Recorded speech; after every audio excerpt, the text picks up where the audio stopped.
Moi, Jean, j'étais arrivé dans l'île de Patmos en raison de la parole de Dieu et de Jésus. J'entrais en extase un dimanche, et j'entendis une voix claironnant derrière moi. « Écris dans un livre ce que tu regardes, et adresse-le aux 7 églises. » Je me retournai pour savoir quelle voix me parlait. J'aperçus alors 7 chandeliers d'or, et parmi eux comme un fils d'homme.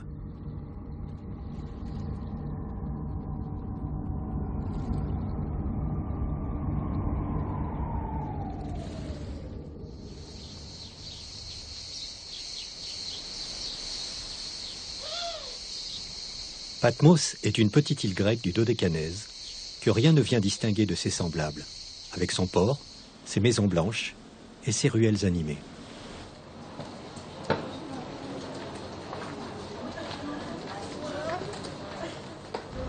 Pourtant, les nombreux cars qui montent à l'assaut de l'intérieur incitent à penser que l'endroit recèle d'autres richesses que ses plages. Les voyageurs, qui viennent parfois de très loin, se rendent à un monastère du XIe siècle, dédié à Saint Jean le théologien, qui vécut dans cette île et y eut la révélation de l'Apocalypse.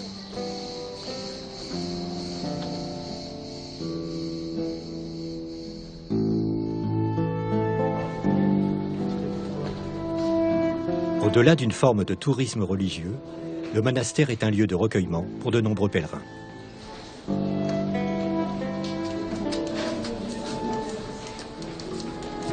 Père Glycérius, nous avons la chance de vous rencontrer ici à l'instant.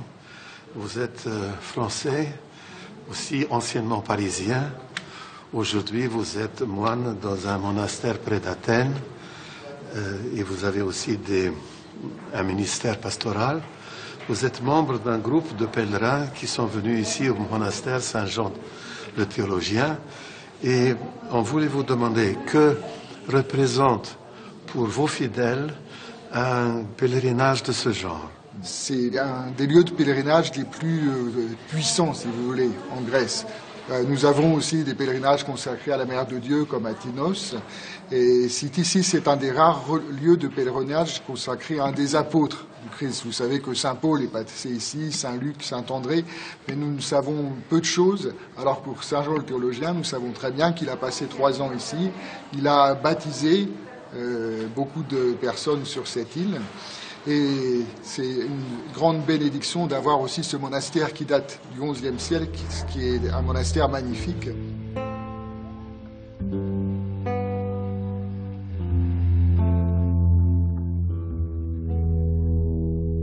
Σας καλωσορίζω λοιπόν στο μοναστήρι του Αγίου Ιωάννου του Θεολόγου.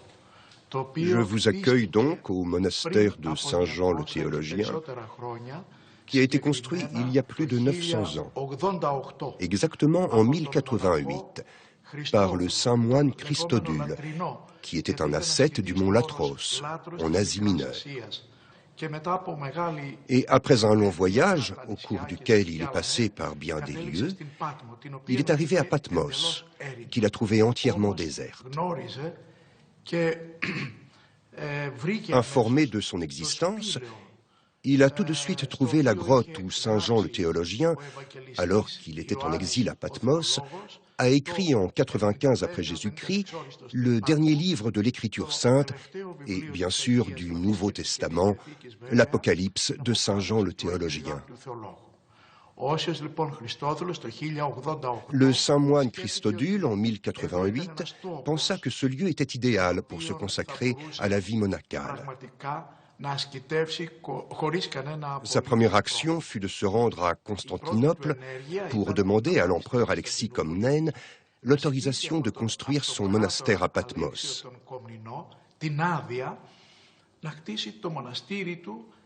Alexis l'accueillit avec beaucoup de bienveillance, lui accorda une autorisation impériale scellée d'un sceau d'or qui est conservé dans notre monastère. Il lui donna également les îles qui entourent Patmos, Lypsie, Agathonicie et d'autres plus petites. Il lui donna de l'argent et des ouvriers. Le saint moine Christodule revint sur ce lieu où il travailla jour et nuit à construire ce monastère citadelle sous la forme que nous voyons encore aujourd'hui. Il le fortifia puissamment pour le protéger des attaques des pirates.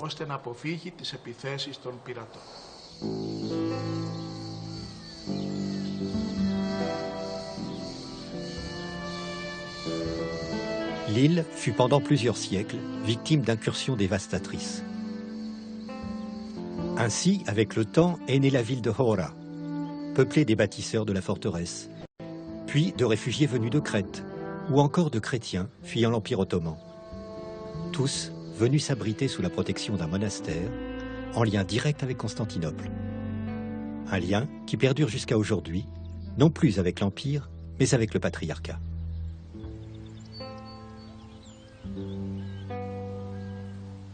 Patmos est le seul endroit avec le mont Athos dont l'évêque est le patriarche œcuménique.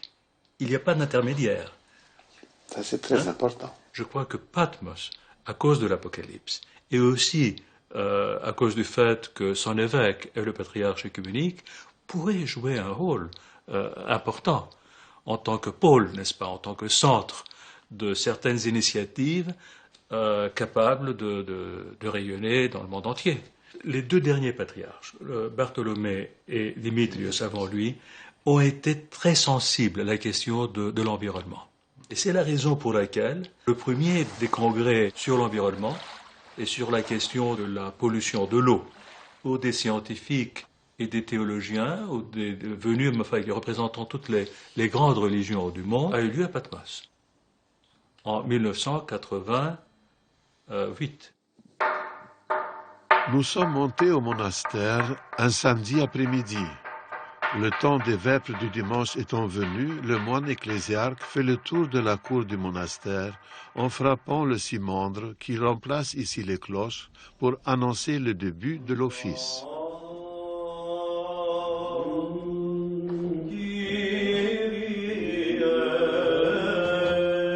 Le premier chantre entonne les débuts du psaume 140. Seigneur, je crie vers toi, exauce-moi. Sois attentif à la voix de ma supplication quand je crie vers toi.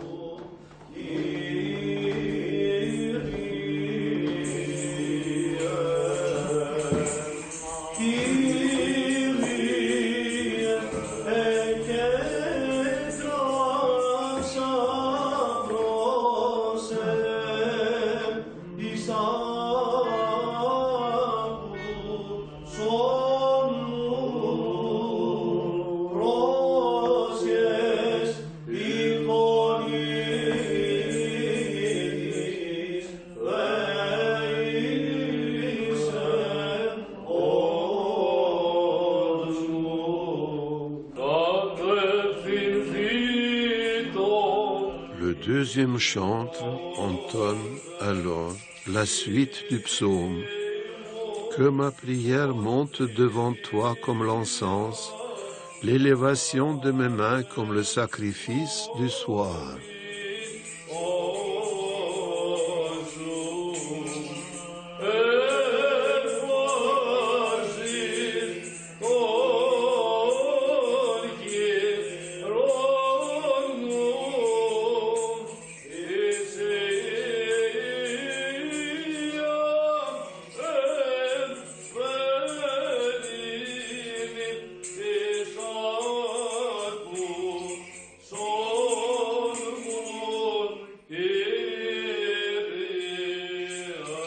Entre-temps, l'archidiacre encense l'ensemble de l'Église.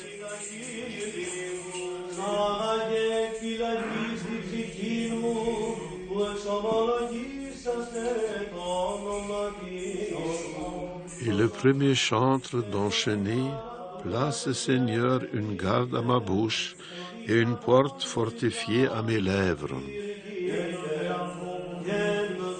N'incline pas mon cœur vers des paroles perverses pour chercher des excuses à mes péchés.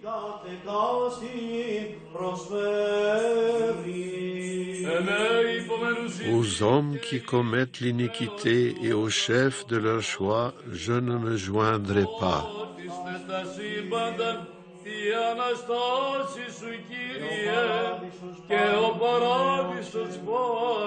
Que le juste me reprenne avec miséricorde et me corrige, mais que l'huile du pécheur ne se répande pas sur ma tête.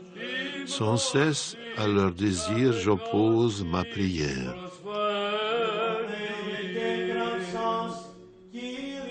Vers toi, Seigneur, se tournent mes yeux. En toi j'ai mis mon espérance. N'enlève pas mon âme.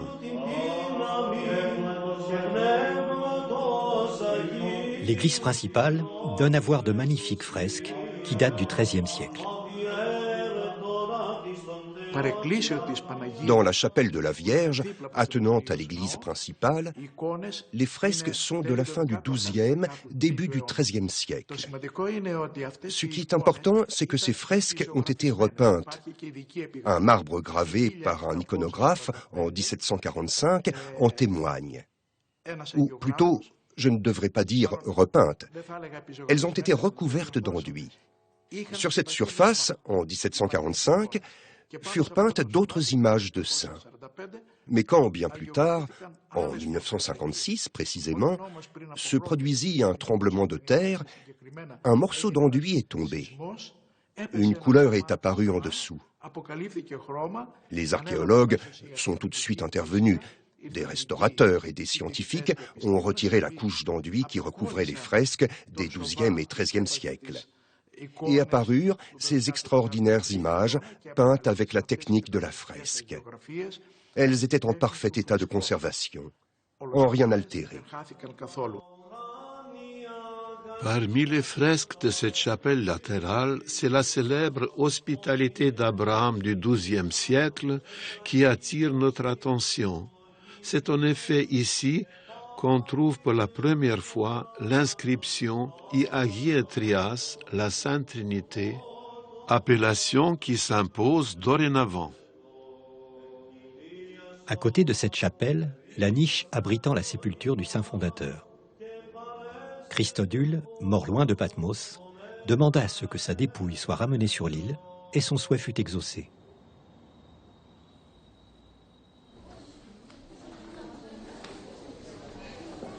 À l'entrée de l'église, dans l'Exonartex, un ensemble peint décrit la vie de saint Jean, sa jeunesse à Éphèse, son séjour à Patmos et son retour à Éphèse où il mourut.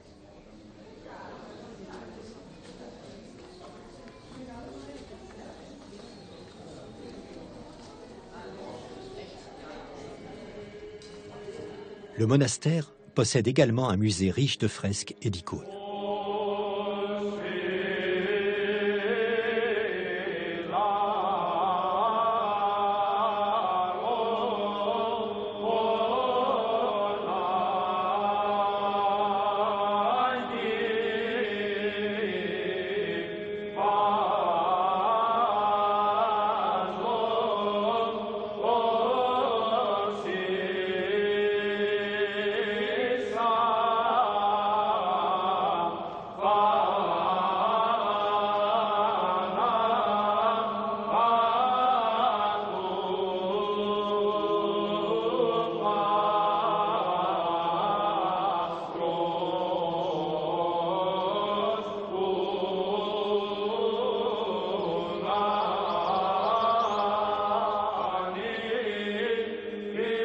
En poursuivant la visite, nous trouvons une des bibliothèques les plus riches en textes des pères de l'Église de toute la Grèce. Elle possède en particulier 13 000 manuscrits anciens.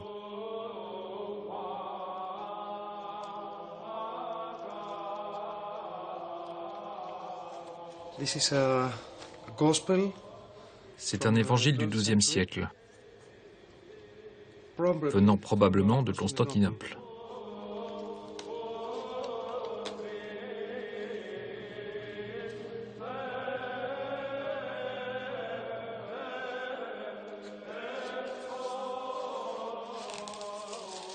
C'est un manuscrit liturgique.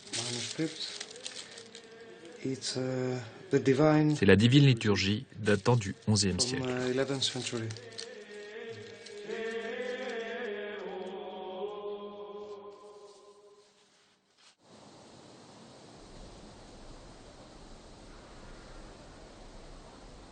Le monastère de Saint-Jean a eu une influence déterminante sur la vocation religieuse de l'île. Nous sommes frappés par le nombre de petites chapelles disséminées en tout lieu.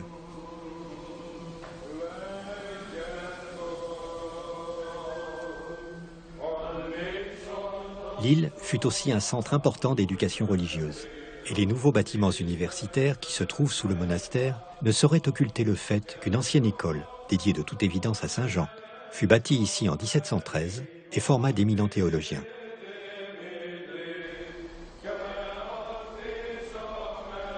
Enfin, le monastère de Saint-Jean a permis la création d'un couvent de moniales au siècle dernier.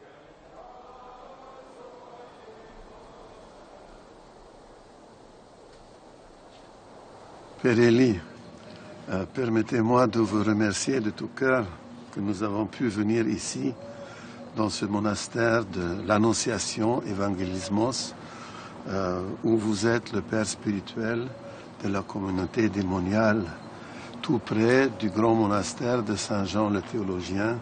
Et nous sommes venus pour apprendre comment cette communauté est née. Et je voudrais quand même dire que c'est pour moi personnellement une joie particulière puisque nous avons été ensemble les étudiants à l'Institut Saint-Serre à Paris et que nous sommes même de la même promotion de 64 et que c'est presque la première fois qu'on se retrouve depuis ce moment. Père Nicolas, j'exprime une grande gratitude à Dieu et à vous-même personnellement qui avez fait un tel effort pour venir de France en pèlerinage à Patmos, sur l'île sainte de Saint-Jean le théologien de l'Apocalypse, et pour renouveler notre amitié et nos liens anciens. L'île de Patmos, je l'ai connue tout jeune, quand je suis venu à l'école religieuse de Patmos à l'âge de 15 ans. Et en m'attachant à l'enseignement de mon père spirituel, je suis resté naturellement attaché à Patmos. Il avait aussi d'autres enfants spirituels. Mais à moi, il me dit, « Toi, tu n'iras pas faire tes études ni à Athènes, ni à Constantinople. Tu iras chez les Russes à Paris. » J'ai respecté le conseil de l'abbé. Je suis allé à Paris, j'y ai fait mes études et par la suite, je suis revenu à Patmos. Puis je suis devenu moine et Dieu m'a accordé de célébrer la liturgie dans ce lieu. En parallèle avec le grand monastère de Saint-Jean, ont été construits des monastères plus petits, des ermitages. Ce lieu servait d'ermitage pour de saints ermites. Parfois, des métropolites qui cherchaient la paix venaient y prier et écrivaient leurs livres. En 1935, mon père spirituel, ayant réuni ces moniales, demanda au monastère de lui céder ce lieu pour que les moniales puissent s'y établir. Gloire à Dieu, les moniales luttent pour vaincre l'homme ancien et faire naître l'homme nouveau, et petit à petit, comme notre père abbé et les religieuses avant elles, pour accéder au paradis. Nous n'avons pu rencontrer les moniales, mais nous avons pénétré dans l'espace privé du monastère, où subsiste encore de l'ermitage préexistant, cette chapelle datant du XVIe siècle.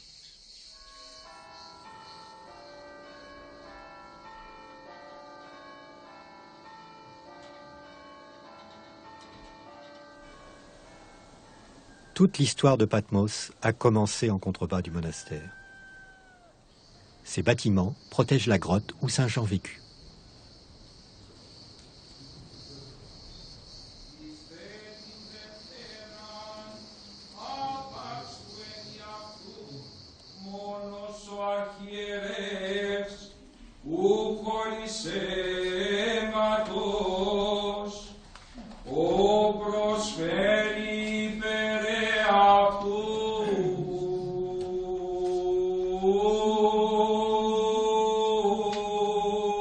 Le lecteur finit de chanter l'épître et s'approche du prêtre pour recevoir sa bénédiction. Agnos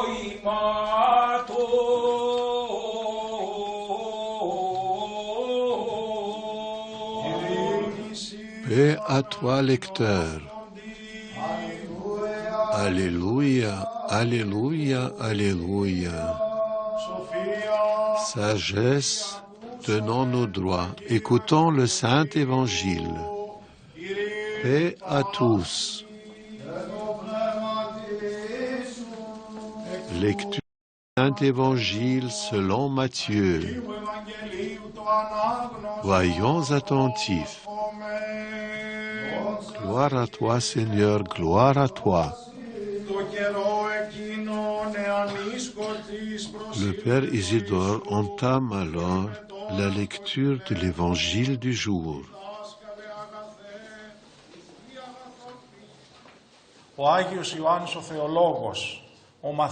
Saint Jean le théologien est venu ici à Patmos en exil en 95 après Jésus-Christ, d'Éphèse en Asie mineure.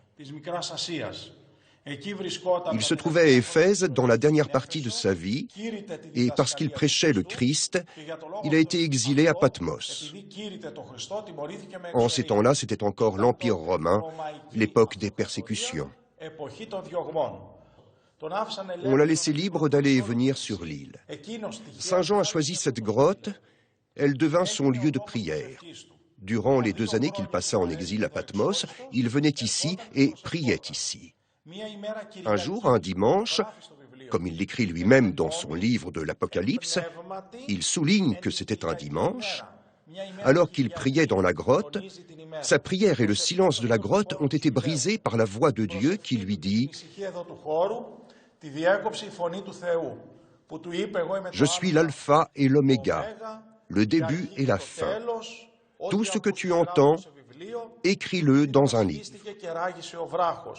Et la roche de la grotte se fendit. On voit ici la faille qui s'étend sur toute la longueur de la voûte de la grotte.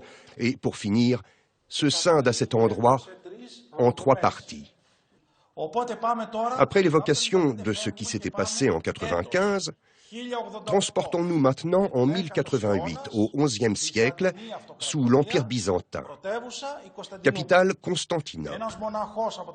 Un moine d'Asie mineure, le saint moine Christodule, demande à l'empereur byzantin, Alexis Ier Comnène, l'autorisation de s'installer à Patmos pour honorer cette sainte grotte et construire un monastère consacré à Saint Jean le théologien. Et ici, Saint Christodule ferme l'entrée de la grotte en élevant cette petite chapelle dédiée à Sainte Anne, la mère de la Vierge. Avec cette chapelle, le saint moine Christodule voulait remercier la mère d'Alexis Ier Comnène, Anne d'Alacène, qui avait plaidé sa cause auprès de l'empereur son fils. Et finalement, c'est l'île tout entière qui lui fut donnée, ainsi que l'autorisation de construire le monastère dédié à Saint Jean le théologien.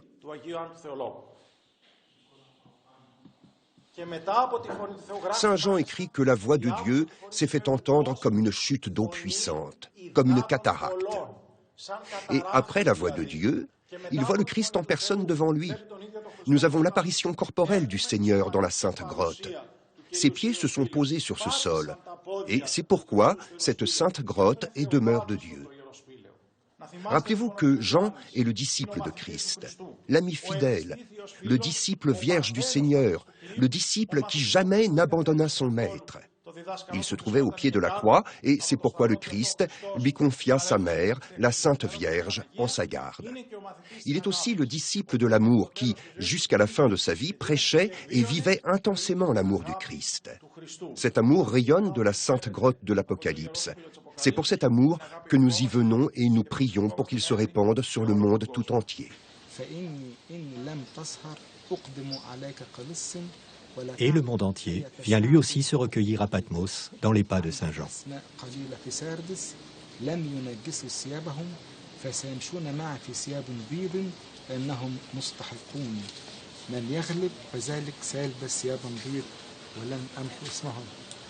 Bonjour mon père. Bonjour. Je vois que vous êtes ici un groupe de pèlerins. Nous aussi, nous sommes en pèlerinage. Est-ce que vous pouvez nous dire d'où vous êtes? Bon, je suis Père Jacob, je suis de l'église Saint-Marie à Zamalek, au Caire. Je vois que pendant ces réunions ici, vous avez les Saintes Écritures ouvertes, et si je comprends bien, vous lisez l'Apocalypse. Exactement. On lit l'Apocalypse parce qu'il y a cet appel. Parce que lorsqu'on lit l'Apocalypse ici, sur la terre, où Jean a déjà reçu et écrit tout ça, on l'a vu dans la cave là-bas, ça fait un appel, un rappel. C'est-à-dire que Patmos est comme la cloche de l'Église. C'est écrit dans le livre d'Apocalypse, le premier chapitre. Jésus a dit à Jean, attention parce que le temps est proche. Donc, on doit faire attention parce que si on laisse notre vie rouler comme ça, on ne va pas se réveiller. On doit réviser notre vie selon le temps. D'autre part aussi, nous tous, nous avons une souffrance dans notre vie. Mais on ne doit pas laisser la souffrance prendre un grand espace dans notre vie. Ici, Jean, malgré qu'il souffrait, il a vu le ciel ouvert, il a vu la nouvelle Jérusalem, il a vu la nouvelle terre, la nouvelle ciel, il a vu Jésus lui-même, malgré sa souffrance. Je sais, d'après des récits de visiteurs, des écrits de collègues, qu'en Occident, on parle de l'Apocalypse avec une certaine peur, un saisissement.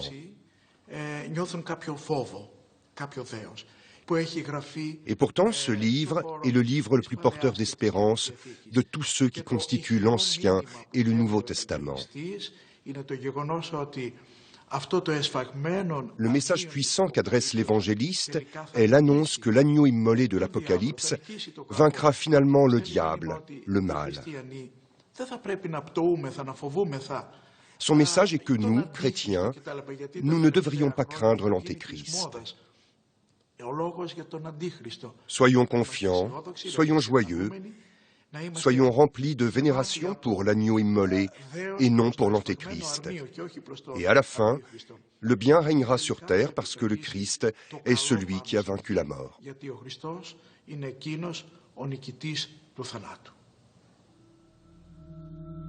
Il n'y aura plus de nuit désormais. L'on n'aura plus que faire de la lumière d'une lampe ni de celle du soleil, parce que le Seigneur Dieu luira sur eux, et ils régneront dans les siècles des siècles.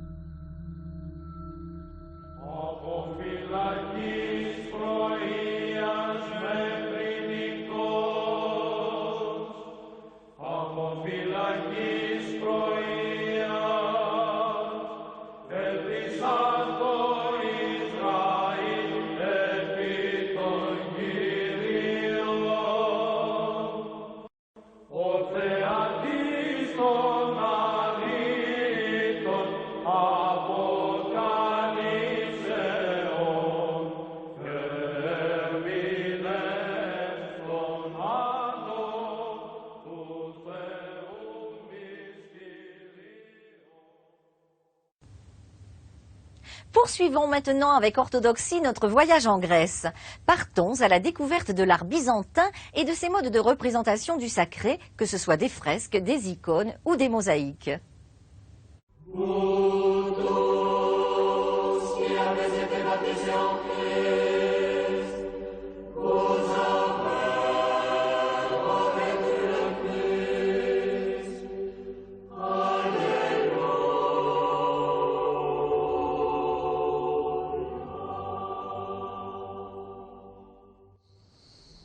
Un récent voyage en Grèce nous a amenés à nous recueillir au monastère de Saint Jean le Théologien de Patmos.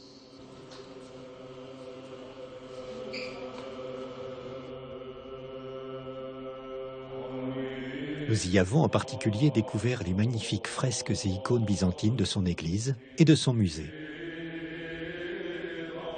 On appelle art byzantin les formes artistiques qui se sont développées sous l'Empire byzantin, entre la disparition de l'Empire romain d'Occident en 476 et la chute de Constantinople en 1453. 10 siècles de magnificence.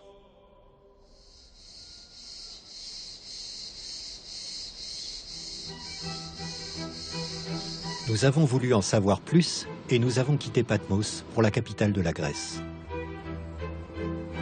On connaît l'Athènes antique et ses ruines majestueuses.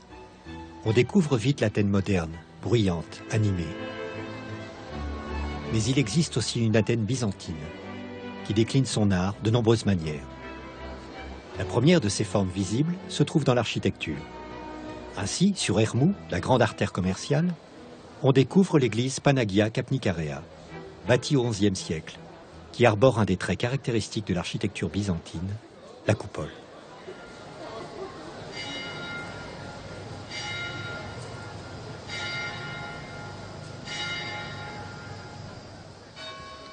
Non loin de là, on trouve l'église du XIIe siècle de Panagia Gorgoépikos, dite la Petite Métropole.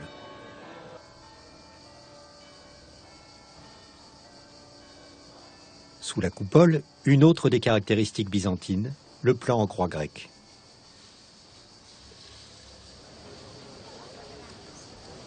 La façade de l'église témoigne du riche passé athénien, puisque les bâtisseurs ont utilisé des frises de la Grèce antique et des éléments appartenant à des édifices paléochrétiens.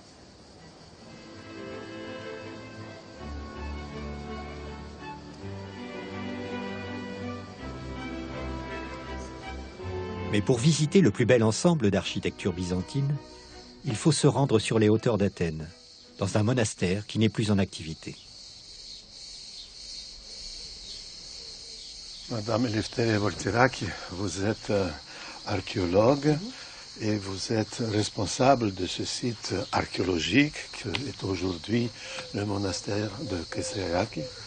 Et donc, nous serons très reconnaissants si vous pouviez nous dire quelques mots sur ce site exceptionnel. Nous nous trouvons, comme vous l'avez dit, au monastère de Kayseriani, qui est fidèle à la typologie des monastères byzantins, entouré d'un haut mur d'enceinte. À l'intérieur se trouvent les principaux édifices du monastère. Si vous voulez, nous allons maintenant entrer dans l'enceinte même pour que vous puissiez voir les différentes parties du monastère.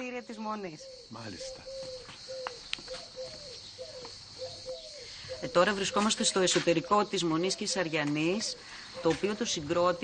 Nous nous trouvons maintenant à l'intérieur du monastère de Kayseriani. Cet ensemble, le monastère et les thermes byzantins, a été édifié au XIe siècle. Les autres édifices appartenant à la période post-byzantine ont été bâtis dans le but de servir les moines qui vivaient au monastère. Nous allons passer voir en premier lieu l'église principale du monastère. Madame Volteraki, nous sommes donc ici maintenant devant l'église principale, le catholicone du monastère, qui est dédiée à la présentation de la Mère de Dieu au Temple, cette grande fête mariale du calendrier orthodoxe. Il semblerait que, du point de vue de l'architecture, les débuts remontent jusqu'à la fin du XIe siècle. Oui, oui. L'église principale, comme vous l'avez bien dit, a été construite à la fin du XIe siècle, début du XIIe. Et plus tard, au XVIIe siècle, le narthex a été ajouté grâce au don du fils de Jean Vénizello, issu d'une grande famille d'Athènes. Les peintures murales sont d'un iconographe du Péloponnèse qui se nomme Jean Hypato. L'iconographe a produit un travail dans un style fidèle à la tradition populaire. À l'intérieur du catholicone, nous retrouvons bien sûr la structure en croix grecque, au centre de laquelle figure un Christ Pantocrator. L'abside offre un programme iconographique remarquable, en particulier dans sa partie médiane. Au centre, la table de l'autel. De chaque côté se tient un Christ habillé en évêque. À droite et à gauche du Christ, des anges en vêtements liturgiques participent à une procession qui correspond à la grande entrée du rite liturgique orthodoxe. Ces fresques, dans un remarquable état de conservation, sont du XVIIe siècle.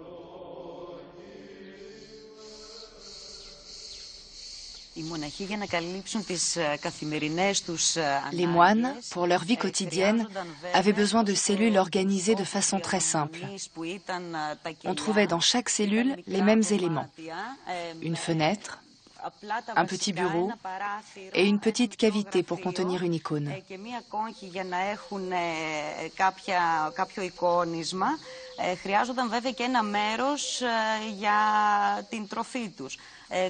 Et voici le réfectoire et la cuisine édifiés à l'époque post-byzantine, mais fidèles à un plan byzantin ancien.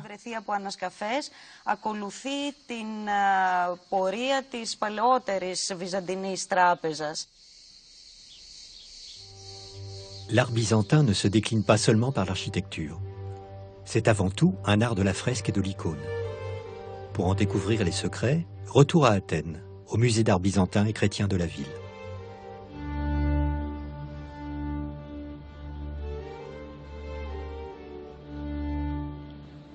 Madame Anastasia Lazaridou, vous êtes la directrice du musée d'art byzantin et chrétien d'Athènes. Vous avez, d'une façon décisive, participé au renouveau de ce musée. Nous vous remercions beaucoup de nous recevoir ici. Nous sommes venus parce que vous avez donné votre accord pour nous parler du trésor, un des trésors principaux de ce musée, qui sont ces icônes byzantines.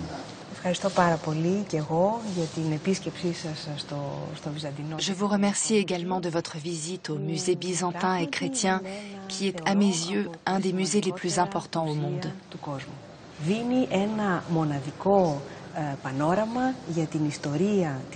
Il nous donne un panorama de l'histoire de l'art au long de tous ces siècles, permettant aux visiteurs de prendre conscience de la cohérence de la civilisation byzantine, de son étendue et de son universalité.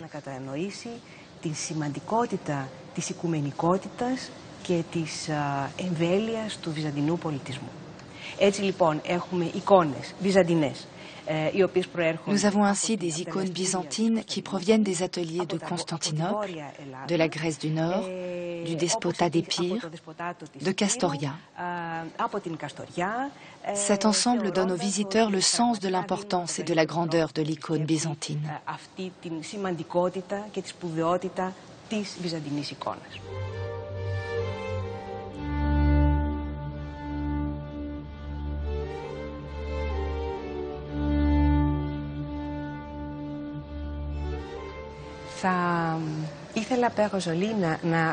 Je voudrais que nous commencions par cette icône qui est une des plus anciennes, peut-être la plus ancienne de la collection.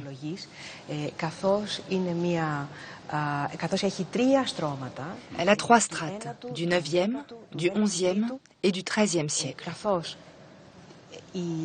Ces couches successives, ces images successivement peintes sur cette surface, ont permis à l'icône de survivre à travers les siècles. Je voudrais souligner que nous avons différentes traces de la première couche du 9e siècle. Là, ce sont des anges qui ont été peints au 9e siècle. De même, le calice que les anges ont apporté et qu'avec difficulté nous distinguons maintenant sur l'épaule de la Vierge. De même, la main de Saint Jean. Oui, là, le vase de la Vierge. La forme montre qu'il a été apporté par les anges. Cette main que j'ai déjà mentionnée et bien sûr le corps du Christ sont aussi peints sur la première couche pictorale du 9e siècle.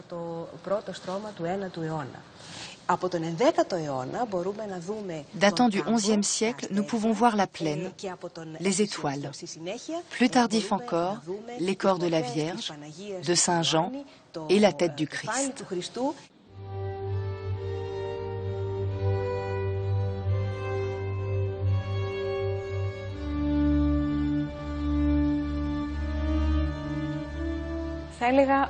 Selon moi, quiconque vient ici doit absolument s'arrêter devant cette icône.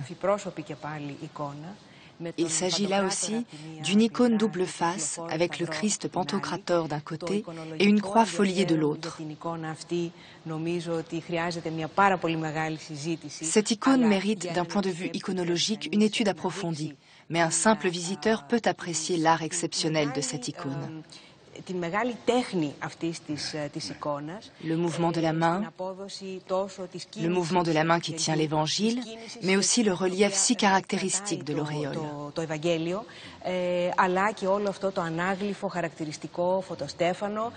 C'était une icône de litanie, c'est-à-dire une icône de procession. Je considère que, d'un point de vue iconologique et d'histoire de l'art, cette autre icône est aussi remarquable. Elle vient de Messine, en Sicile, et c'est intéressant que cette icône vienne de là. C'est aussi une icône de procession.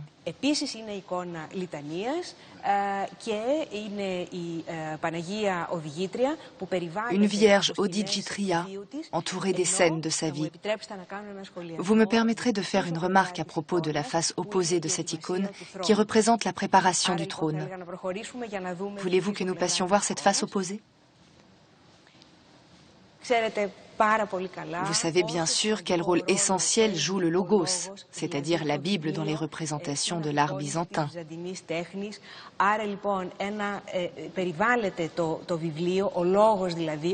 Ici, la Bible, le logos, la parole divine, est entourée de deux chérubins avec la croix. La Vierge, de l'autre côté, est mise en relation avec le logos.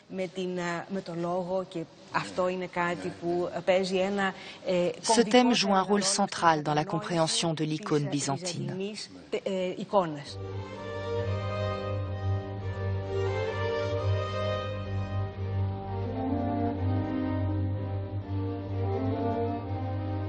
Nous venons de voir la richesse de votre collection d'icônes, mais vous avez aussi un très bel ensemble de fresques.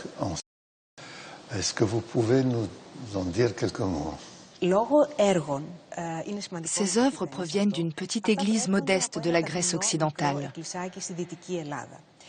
Des travaux pour la construction d'un barrage devant être engagés, l'église était destinée à être noyée. En premier, il fallait déplacer les fresques, ces fresques de grande valeur, avant que l'église ne soit recouverte par les eaux. L'église avait 3 strates de fresques, du 9e, du 11e, du 13e et un iconostase en pierre que nous présentons ici, du XVIIe siècle. Pourquoi ces fresques sont importantes? En premier, parce que les différentes strates ont pu être décollées l'une de l'autre, ce qui a constitué un événement de référence dans l'histoire de la Restauration. Mais ces fresques sont également très importantes vis-à-vis de l'histoire de l'art, parce que nous avons une strate du 9e siècle. Nous sommes dans une période de guerre des images. Cette période vient seulement de s'achever, ce thème est encore brûlant, essentiel. Ainsi, nous avons une décoration non figurative sur cette fresque à droite, mais aussi cette crucifixion si caractéristique où le corps du Christ est rendu d'une manière si abstraite qu'il devient presque linéaire. Ce n'est plus le corps du Christ, mais un schéma géométrique. Je considère que cet ensemble témoigne véritablement des fresques de l'Église originelle. C'est aussi une manière nouvelle, originale d'un point de vue muséographique, de présenter dans un musée des fresques avec des strates successives.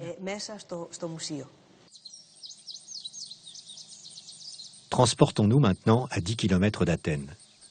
Construit sur les ruines d'une basilique paléochrétienne du VIe siècle, le monastère de Daphnie subit un programme de restauration depuis 15 ans, après un séisme qui l'a fortement dégradé.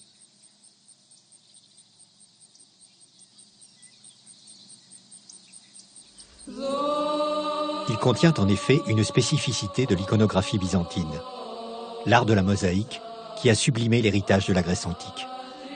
Et c'est ici que l'on trouve tout simplement les plus belles mosaïques byzantines de Grèce. L'entreprise est colossale. 15 ans de travaux sur des chefs-d'œuvre très abîmés, où il a fallu souvent ramasser au sol les fragments détachés et leur redonner leur place exacte. 15 ans de labeur à l'abri du public. Si les murs présentent de nombreux portraits de saints, les étages supérieurs offrent au regard des compositions de fêtes du Christ, comme l'Annonciation par exemple.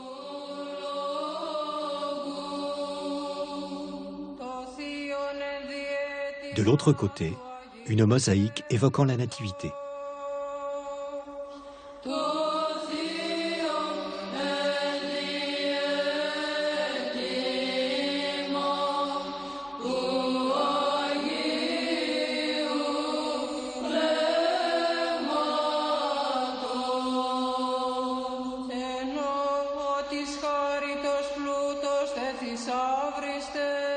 Dans la coupole, le Christ Pantocrator siège en majesté. Comme les autres mosaïques, il date du XIIe siècle. Nous mesurons pleinement le privilège qui nous a été donné de pouvoir pénétrer ce sanctuaire et y ramener ces images.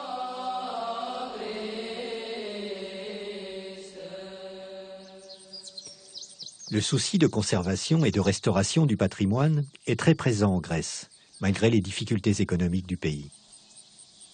Religieux, historiens, archéologues, tous se battent pour sauvegarder un héritage unique. Ainsi, à Athènes, le principal musée privé de Grèce, le musée Benaki, possède un atelier de restauration qui remplit plusieurs missions.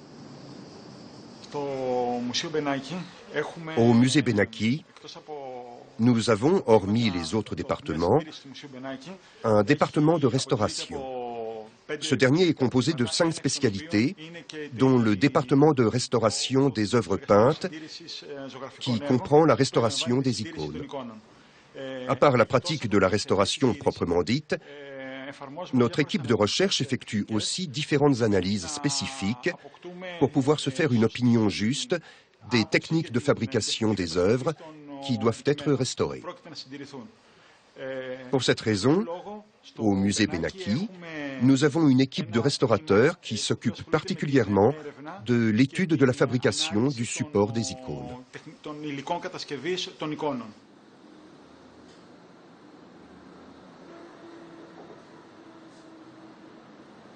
Ce sont des vernis de différentes époques. On trouve parfois 2 ou 3 couches de vernis qui doivent être enlevées. C'est là la couleur exactement que le peintre a utilisée. C'est l'intention du peintre de mettre une couleur si vive. Donc on va enlever tout ça pour montrer comment cette icône naïve a été peinte.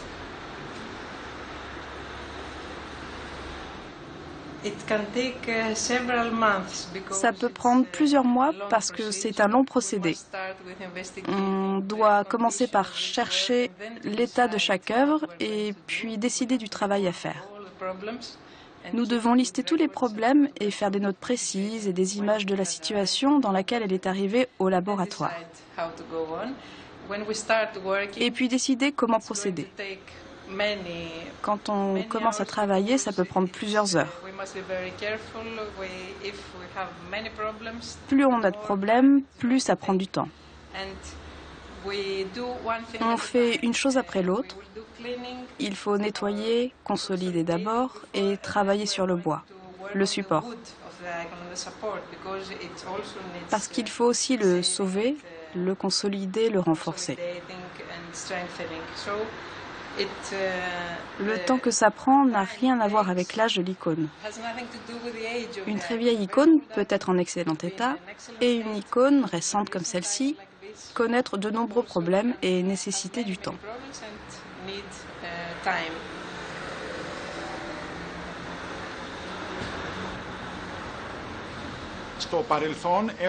Dans un passé relativement récent, nous avons restauré au sein de notre atelier différents ensembles d'icônes célèbres. Je peux citer ici les œuvres de jeunesse de Dominique Theotokopoulos, dit El Greco. C'est le Greco. C'est comme ça qu'on appelait Dominique Theotokopoulos. Ainsi que d'autres œuvres qui datent de la fin du XVe et du début du XVIe siècle, de plusieurs iconographes très connus comme Lombardos ou Angelos.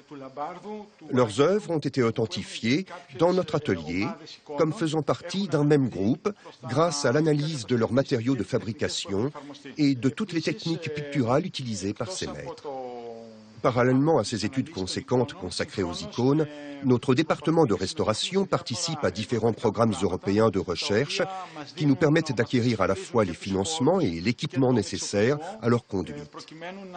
Ces programmes nous donnent également la possibilité de collaborer avec des universités ou des musées étrangers pour aboutir à l'avancée de l'authentification des œuvres que nous restaurons. Les icônes restaurées, mais aussi authentifiées et répertoriées, se retrouvent naturellement parmi les trésors exposés au musée Benaki.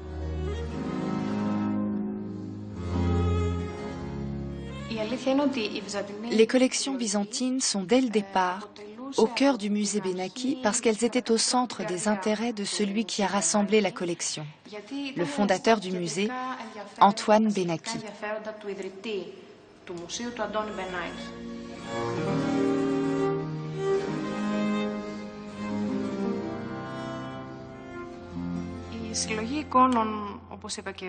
La collection d'icônes est, comme je l'ai dit précédemment, parmi la plus importante qui existe au monde et l'une de ses caractéristiques les plus remarquables est la variété des styles qu'elle présente dans le cours des siècles. Par exemple, le groupe des icônes macédoniennes de style peu classique, très expressif, qui ne privilégie pas la beauté mais la puissance d'expression du visage.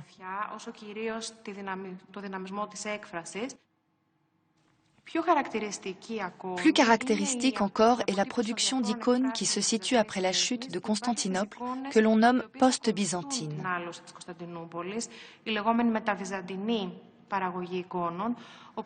On peut distinguer les différents ateliers de production d'icônes.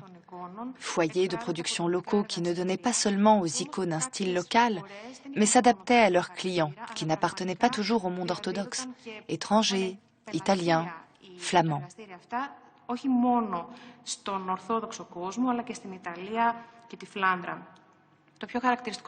La plus connue de ces productions locales est la dénommée École de Crète, qui se développe surtout dans les ateliers crétois du XVe au XVIIe siècle. Et à ce que l'on sait des manuscrits conservés à Venise, les iconographes crétois vendaient des centaines d'icônes en Italie et en Europe occidentale.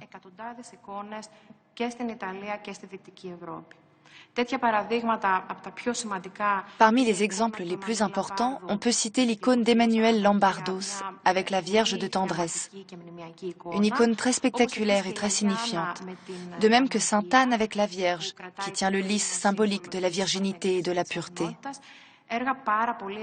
Ce sont des œuvres très impressionnantes, de grands formats qui ont été peintes pour des églises. À l'opposé, beaucoup d'autres œuvres sont de petits formats et c'était là des commandes privées. Une autre expression différente de l'iconographie byzantine, ce sont les icônes que nous voyons à l'arrière, Saint Georges encadré du récit de sa vie, et les deux icônes de l'iconostase. Toutes sont des créations des écoles grecques. Elles ont des caractéristiques différentes et un style décoratif différent. Un détail qui toujours me paraît signifiant, et c'est pourquoi je le cite, c'est que les icônes de l'iconostase ont des auréoles dont les décorations imitent exactement l'esthétique et le dessin des plats ottomans en céramique iznik. On voit ici comment le contexte historique, celui de l'occupation ottomane en l'occurrence, transparaît dans la peinture des icônes byzantines.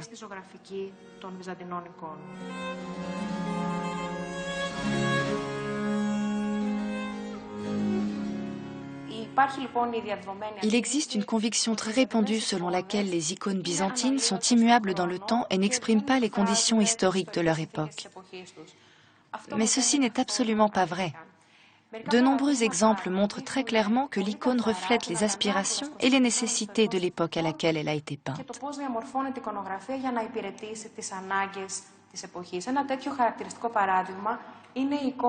Nous pouvons voir un tel exemple caractéristique derrière nous. Cette icône représente le Christ habillé en grand prêtre. Nous voyons le Christ qui n'est pas représenté en philosophe antique comme nous sommes habitués à le voir, mais avec des vêtements de patriarche et d'empereur. Cette représentation nouvelle, qui étonne au premier abord, correspond à la réalité des conditions historiques et politiques difficiles que traversait Byzance au XIVe siècle, alors que la puissance impériale déclinait et que l'Église et le patriarcat devenaient la grande force du monde byzantin. Ainsi, nous voyons que les icônes expriment l'état d'esprit des populations orthodoxes de leur époque, qui priaient devant elles.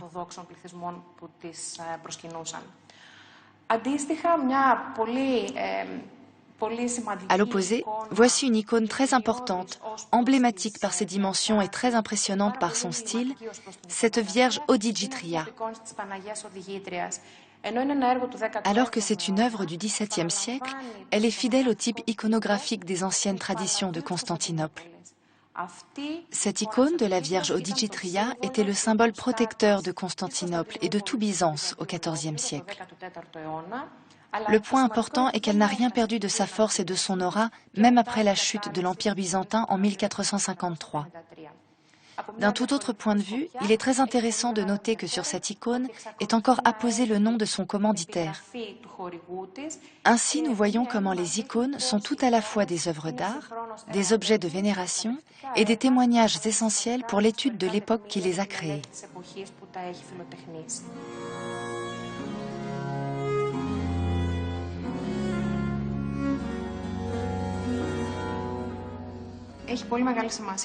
Il est important de souligner qu'il existe un intérêt croissant de la part du public international pour l'art byzantin et les études byzantines.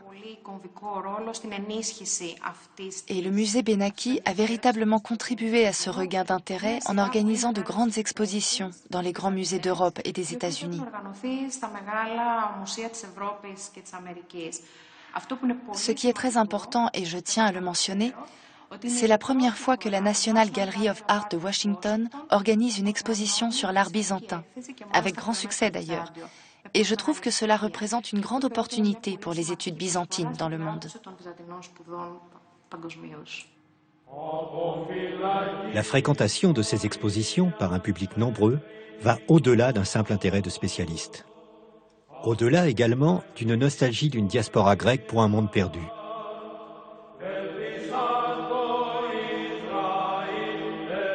Qu'elles proviennent de la campagne athénienne comme à Daphni, d'une petite église de la Grèce occidentale comme celle exposée au musée d'art byzantin, ou encore d'îles comme Patmos, ces mosaïques, ces fresques, ces icônes perpétuent une tradition très spécifique.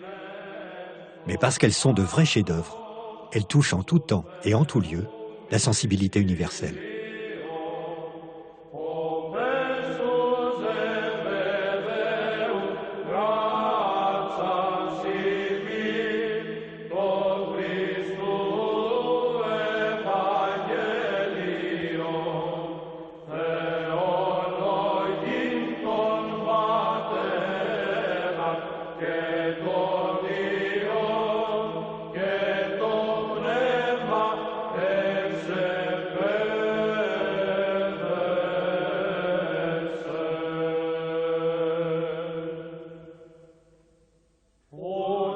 Para